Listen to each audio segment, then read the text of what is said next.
Hello guys. A couple of you had requested that I give some extra explanation of the poems that we've worked on over the past cycle. So I'm going to talk through what exactly is going on in each of these to help you understand how to pick quotes that might work for you for your brainstorming document. So the first poem I have talked about a little bit in class, that's Ellis Island, but I'm going to do it again on here just in case you missed it when we talked about it in class.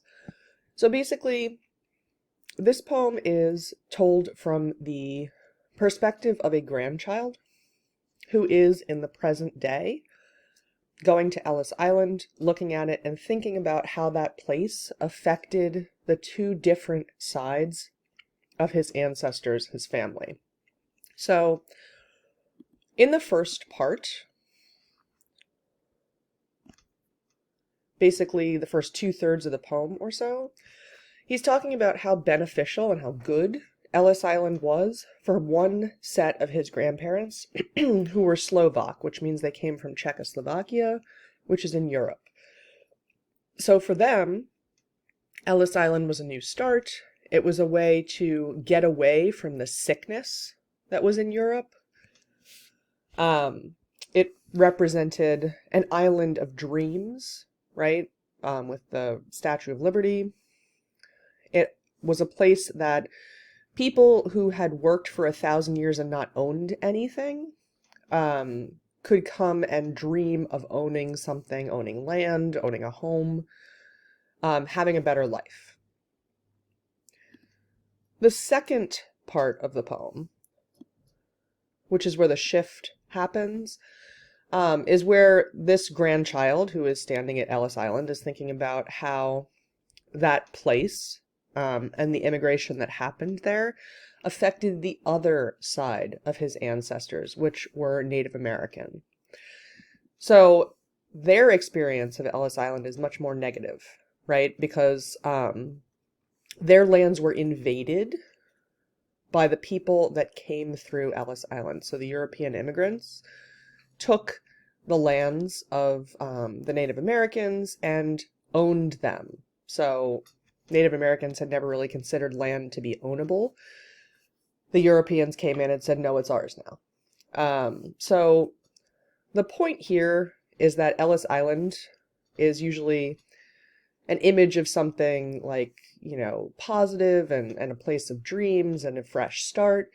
And it may be that for some people, right? Like this speaker's one set of grandparents from Europe, but it is decidedly not a place of dreams and happiness for some other groups of people, like this speaker's other side of his family, which is Native American. The next poem is one that you dealt with in a Pear Deck, so we really didn't talk about this at all as a class. That is called Europe and America. So there was some confusion here about who's in Europe and who's in America and who's talking. Basically, the poem is told from the point of view of the child. So the son is the one who is the speaker here. And he is talking about the differences between his life and his father's life. So his father lived as an immigrant. He was leaving Europe to come to America for a better life. The son was born in America and is like a full-blooded American. He didn't have the immigrant experience. So he's describing the way that his father looks, right? He has the immigrant bundle, which is like a package, like a suitcase of desperation and worn threads. So he's got old clothes and also desperation, anxiety, right? Which is an unpleasant emotion. So that's the image of his father, right? He's anxious, he's desperate, he doesn't have a lot. And then he contrasts that with how the son contrasts that with his own experience, right? He says, I am bedded upon soft green money that grows like grass. So his life is a lot easier, right? He is not worried about being desperate and anxious and not having a lot. He just has it handed to him. Then he starts to list more contrasts, right? My father lives on a bed of anguish. Anguish is like discomfort, unhappiness, right? And I, the son, tear money at leisure by the roots, which basically means I have all I can use. I can just go out and pick money off my money tree. I don't have to worry about anything. And then he continues that trend. So the son says, where I lie in sun or shade, a vast continent of breezes, right? These are pleasant images. He says to his father, those are storms. What is a shadow to the son is darkness to the father. What is a peaceful small lake to the son is a rough channel. Like, think about whitewater rapids, choppy, rough water. Hills for the son, which is, pleasant rolling hills, are mountains to the father that make it difficult for him to climb. And the point the son makes is that all of these things lie between him and his father. They are not having a similar experience. His dad's experience is very difficult. His has been very easy. And then he uses two last descriptions here. Father comes from a small hell where bread and man have been baked together. You have heard the scream as the knife fell. So he's comparing his father to bread and saying that bad things that happen to him are like a knife falling on that bread. And then he finally contrasts that with himself and says, I can sleep because guns are pounding offshore. So the fight that is happening is not disturbing my sleep because it's far enough away from me that it doesn't affect me. So the overall purpose here is just to say how different the experience of his immigrant father is and how much more difficult than his own just being born in America and having all these opportunities pop up at his feet. And then the last poem, this one was also in the Pear Deck, so we didn't get to talk about it, is My Uncle's Favorite Coffee Shop. So what this is talking about is the experience of the speaker's immigrant uncle in America. So she starts out by explaining that he has this place that he goes to get his coffee, and it's comforting because he knows Barbara, the waitress, personally, right? And she's this lovely woman. She knows what he wants without him asking for it. It's really nice for him to be able to have that kind of relationship with someone in the U.S. It talks about how he has a specific booth that he always sits in. He loves the place, right? The fact that he has ice in his water is a luxury for him because he came from a place where that was not possible to have ice and water.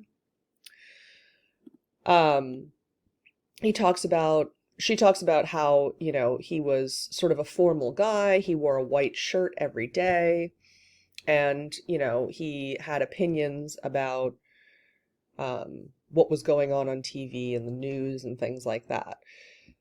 So, a formal guy, appreciative of some comfort, right, in this country.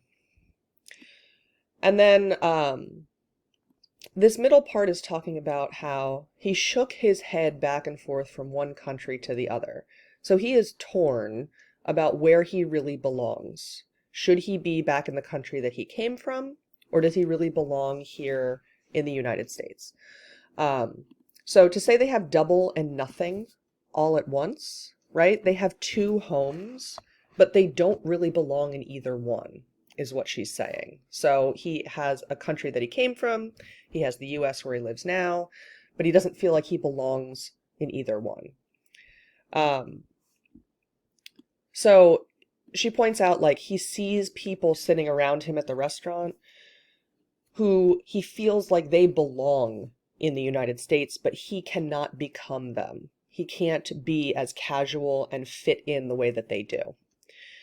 So eventually, he decides to, in a brave moment, go back to where he came from, the country that he emigrated from, to stay there, Maybe it would be peaceful, right? Which suggests that maybe there was war or some kind of unrest in that country, which is why he left. So he's hoping, like, okay, time has passed. Maybe it'll be better now. I'll feel like I'm home. But he's also having a hard time leaving the family that's in the United States. So he's still torn about where he belongs. Um, and then there's some regret at the end. Okay, so the uncle does die at the end of the poem. She talks about he finally got back to his home country, felt like he was where he belonged, and he died that week. And she's talking about like now that she's driving around in the US on the streets that he used to live on, sitting in the booth of his coffee shop, she's having that regret of not knowing if he made the right choice. Like, where did he really belong? So this does not end with any kind of certainty on the part of the speaker. So I hope that those explanations help you a little bit with this. If you have other questions, please reach out to me and let me know.